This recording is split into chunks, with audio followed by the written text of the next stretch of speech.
En vous promenant ici ou là en forêt, vous avez peut-être constaté, comme ici, des sapins tout secs. Ce sont des épicéas. La raison est souvent la même. Il s'agit d'un scolyte. C'est une grande famille d'insectes et celui qui s'attaque à notre sapin de Noël, notre épicéa, est aussi appelé le typographe.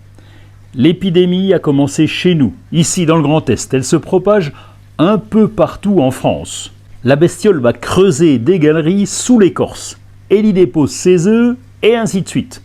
Ces scolytes se déplacent d'arbre en arbre et plus les épicéas sont proches les uns des autres et plus les attaques se développent.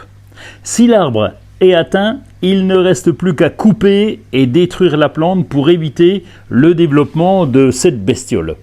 Les raisons de la présence de ce parasite sont très liées aux différentes sécheresses.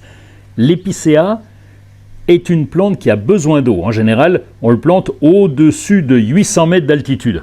En dessous, si la sécheresse sévit plusieurs années de suite, ça provoque un stress hydrique chez la plante qui va s'affaiblir et c'est là où le bostridge commence à entrer en action. On connaît un peu mieux leurs habitudes grâce aux pièges à phéromones qui permettent de piéger les mâles, mais malgré tout, les peuplements d'épicéas risquent de disparaître progressivement de nos forêts. Il faudra trouver d'autres arbres pour les remplacer. La forêt n'aura peut-être plus le même look, en tout cas ici dans les Vosges.